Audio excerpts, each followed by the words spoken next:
Sperm release होता है seminiferous tubule से और यहाँ एक्सेसरी डक्ट से सिक्रेशन शुरू हो जाता है, यानी एपिडिडाइमस स्पर्म रिलीज तो हुआ सेमिनिफेरस ट्यूब्यूल से, उसके बाद एपिडिडाइमस से सिक्रेशन होगा, देन वासा डेफरेंस से, देन सेमिनल वेसिकल, उसके बाद प्रोस्टेट तक। यहाँ सिक्रेशन होते हुए स्पर्म मैच्योर हो जाता है। यहाँ पर सेमिनिफेरस ट्यूब्यूल्स हो और साथ में एक्सेसरी डक्ट हो, इनकी जो सिक्रेशन का कंट्रोल होता है वो एंड्रोजन के हाथ में होता है। हमें पता है कि एंड्रोजन लेडिंग सेल से रिलीज होता है और एक्सेसरी डक्ट हो या फिर एक्सेसरी ग्लैंड हो, इसका कंट्रोल एंड्रोजन के हाथ में ही होता है। सेमिनल प्लाज्मा यानी इसके अंदर से रिलीज होने वाला मटेरियल जैसे ही स्पर्म के साथ मिलता है उसे हम सीमेन कहते हैं। Clear? If the question arise what is a semen, you have to know seminal plasma plus sperm is called semen.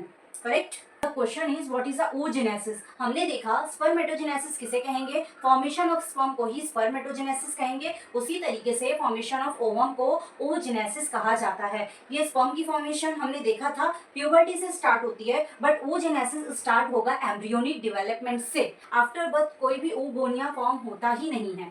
Spermatogenesis puberty में स्टार्ट होता है। जैसे ही ये प्रोसेस स्टार्ट होता है वैसे ही हाइपोथैलेमिक हार्मोन्स यानी कि GnRH गोनाडोट्रोपिन रिलीजिंग हार्मोन्स का सिक्रेशन इंक्रीज होगा। जैसे ही GnRH यानी गोनाडोट्रोपिन हार्मोन्स का सिक्रेशन इंक्रीज होगा वैसे ही इंटीरियर पिट्यूटरी से 2 हार्मोन्स रिलीज होना शुरू हो जाएंगे, विच इज LH और FSH। LH का मतलब होता है ल्यूटिनाइजिंग हार्मोन्स, FSH का मतलब होता है follicle stimulating hormones.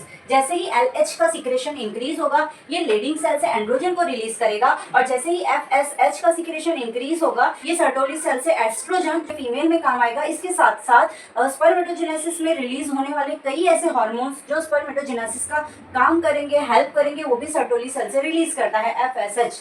Now about the sperm. Sperm का माइक्रोस्कोपिक स्ट्रक्चर देखा जाए तो नेक, मिडल पीस, टेल और हेड दिखाई देते हैं। इसके अलावा स्पर्म के अंदर कैप-लाइक स्ट्रक्चर होता है जिसे एक्रोसोम कहा जाता है। एक्रोसोम के अंदर बहुत सारे एंजाइम्स होते हैं जो कि फर्टिलाइजेशन का काम करते हैं। स्पर्म पूरा का पूरा प्लाज्मा मेम्ब्रेन से कवर होता है। इसके अंदर हैप्लॉइड न्यूक्लियस होगा, इलोंगेटेड यानी कि लॉन्ग फॉर्म में है, हैप्लॉइड न्यूक्लियस होता है।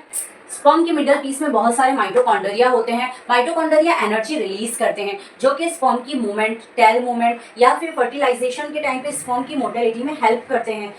ह्यूमन मेल इजैकुलेशन के टाइम पे 200 से लेके 300 मिलियन स्पर्म रिलीज होते हैं जो कि फर्टिलाइजेशन में हेल्प करते हैं।